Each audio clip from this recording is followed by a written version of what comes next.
बिस्मिल्लाहिर्रहमानिर्रहीम। Students, I hope you are well and enjoying your life.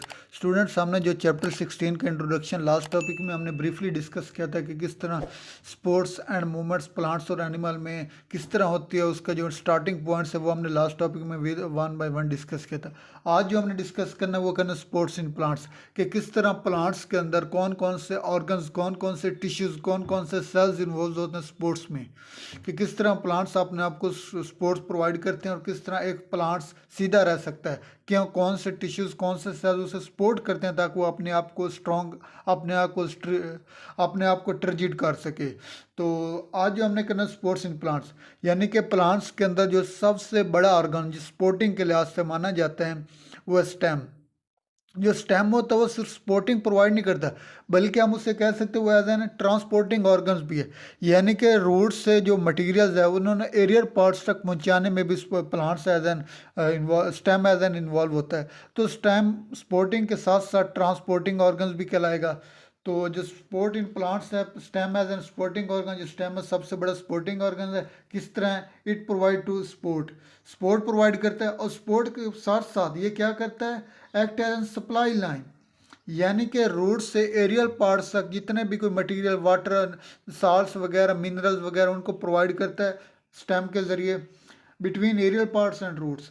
अब जो sports है ये स्टेम, ये सिर्फ स्टेम नहीं बल्कि अपने आप को सपोर्ट, प्लांट स्टेम की वजह से सपोर्ट नहीं कर सकता, बल्कि स्टेम के साथ साथ और भी बहुत सारे सेल्स होते हैं जो उसको हेल्प करते हैं उस प्लांट्स के अंदर स्ट्रेजिटी प्रोवाइड करने के लिए, उस प्लांट्स के अंदर स्ट्रॉन्गनेस प्रोवाइड करने के लिए बहुत सारे सेल्स होते हैं जो स्टेम के साथ साथ इन्वॉल्व होते हैं ताकि प्लांट्स अपने आप को स्ट्रॉन्ग रख सके, अपने आप को सीधा खड़ा रख सके। तो कौन कौन से सेल्स हैं?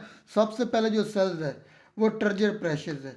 ट्रजर प्रेशर यानी कि वाटर के ज़रिए प्लांट्स के अंदर स्टेम के अलावा ट्रजर प्रेशर प्रोवाइड करेगा उन प्लांट्स के अंदर जिनके अंदर स्टेम नहीं होता। तो उस स्टेम के बगैर जो प्लांट्स होते हैं वो ट्रजर प्रेशर की वजह से सीधा रह सकते हैं। सेकंड क्या है? Vascular bundles. वेस्कुलर बंडल जो होते हैं वो जाइलम और फ्लोएम होते हैं, कि जाइलम जो और फ्लोएम ये जो फूड और वाटर की ट्रांसपोर्टेशन की वजह से प्लांट्स को सीधा रख सकते हैं। सेकंड थर्ड क्या है? Sporting tissues. स्पोर्टिंग टिश्यूज कौन से है? वो सक्लिन कैमा सेल्स और कोलिन कैमा सेल्स। कोलिन कैमा सेल्स ये बेबीज प्लांट्स में होते हैं, जो सक्लिन कैमा सेल ये लार्ज प्लांट्स में होता है। इसको आगे हमने डिस्कस करना है। जो आज हम डिस्कस करना है वो हमने ट्रजर प्रेशर के, ट्रजर प्रेशर किस तरह प्लांट्स को स्ट्रॉन्ग कर सकते हैं, प्लांट्स को सीधा रख सकते हैं। बेसिकली ट्रजर प्रेशर होता क्या है? ये आप एक प्लांट्स की एक हमने स्टेम का एक हिस्सा लिया है कि स्टेम की जो आउट्स लेयर होती है उसे हम कहते हैं एपिडर्मिस।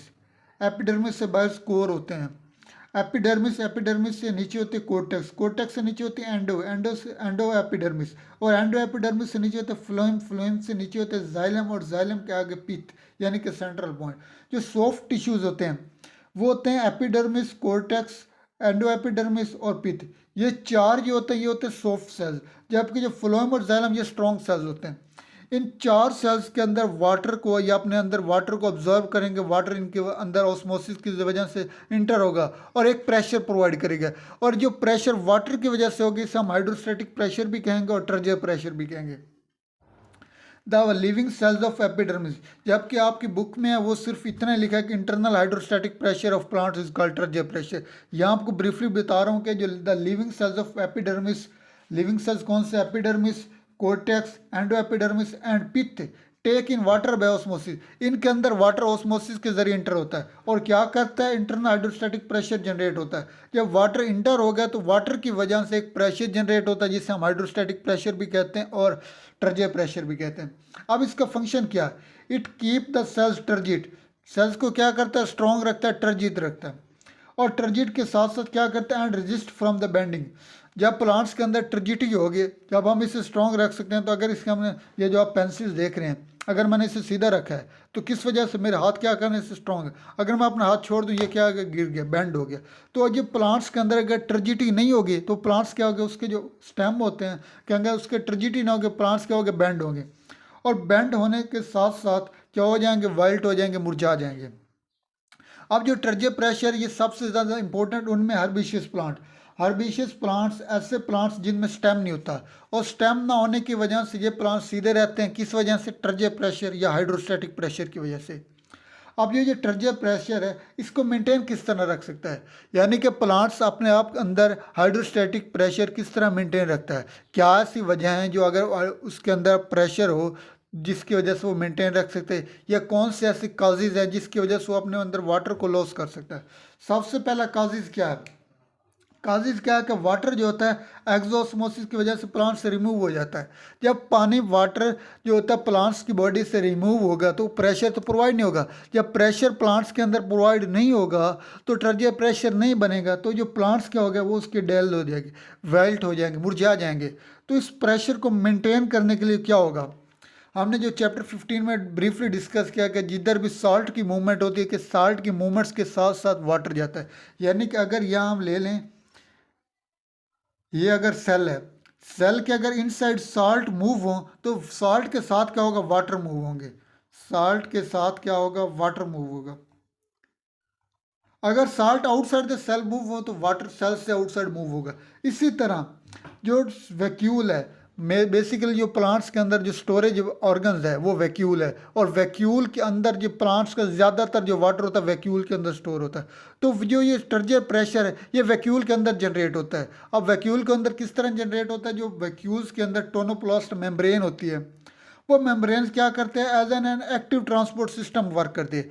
जब एक्टिव ट्रांसपोर्ट सिस्टम मीन के यानी इसने प्लांट्स की बॉडी से बाहर से, प्लांट की बॉडी बाहर से इसने क्या करना है, साल्ट को इनसाइड पंप करना है। अगर इनसाइड सेल्स के अंदर साल्ट की कंसंट्रेशन ज़्यादा है फिर भी इसने एक्टिव ट्रांसपोर्ट करके साल्ट्स को अंदर पंप करना है। जब साल्ट्स को अंदर पंप करेंगे तो साल्ट के साथ क्या आएगा, वाटर आएगा। जब वाटर इनसाइड द सेल आएगा तो वाटर की वजह से क्या प्रेशर प्रोवाइड होगा, जिसे हम कहेंगे hydrostatic pressure. Hydrostatic pressure basically है क्या, वो है टर्जिया प्रेशर। और जब water inside the cell move होगा तो इसकी वजह से टर्जिया प्रेशर होगा, ताकि प्लांट्स टर्जिया प्रेशर की वजह से प्लांट्स अपने अंदर टर्जिटी प्रोवाइड करेंगे। टर्जिटी की वजह से वो अपने आप को सीधा रख सकते हैं। किस तरह, turgor pressure is generated by osmotic pressure by vacuoles. Vacuole के अंदर टर्जिया प्रेशर जनरेट होता है। अब वैक्यूल के अंदर किस तरह होता है, टोनोप्लास्ट। टोनोप्लास्ट है क्या, टोनोप्लास्ट वैक्यूल्स की मेम्ब्रेन है, वैक्यूल्स की लेयर है tonoplast. Membranes that bounded the vacuole is called tonoplast. ये वैक्यूल्स क्या करती है, it contain a number of active transport system.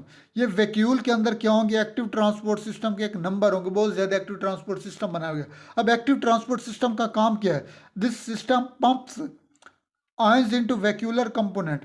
क्या करेगा, पंप क्या करेगा, जहाँ भी वर्ड्स पंप कहा जाए आपने याद रखना कि पंप क्या होगा, पंप क्या किस चीज़ को शो कर रहा है, ये एक्टिव ट्रांसपोर्ट को शो कर रहा है। पंप में या एनर्जी रिक्वायर्ड हो रहा है, जब वहाँ एनर्जी रिक्वायर्ड होगी तो वहाँ एक्टिव ट्रांसपोर्ट होगी। ये आयंस को क्या करता है, pump into vascular component despite high concentration. High concentration of ions inside the vacuoles होने के बावजूद ये क्या पंप करेगा, आयंस को इनसाइड द वैक्यूल मूव करेगा। जब वैक्यूल के अंदर इन साल्ट्स या आयंस आ गए तो क्या होगा, वाटर इंटर होगा। जब वाटर इंटर होगा तो प्रोवाइड क्या होगा, हाइड्रोस्टैटिक प्रेशर। जब हाइड्रोस्टैटिक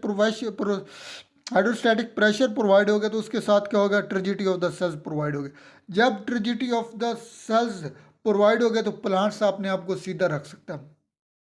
ये होगी प्लांट्स की जो सॉफ्ट टिश्यूज़ के अंदर मैकेनिकल सपोर्ट होगी। आज के लिए इंशाल्लाह इतने, अभी तक के लिए इतने। इंशाल्लाह मिलेंगे नेक्स्ट लेक्चर में। उस सामने जो नेक्स्ट लेक्चर वहाँ हमने डिस्कस करना है वेस्कुलर बंडल्स के जाइलम और फ्लोएम किस तरह प्लांट्स को ट्रिजिड प्रोवाइड करते हैं, किस तरह प्लांट को स्ट्रॉन्ग करते हैं, और साथ स्पोर्टिव टिश्यूज़।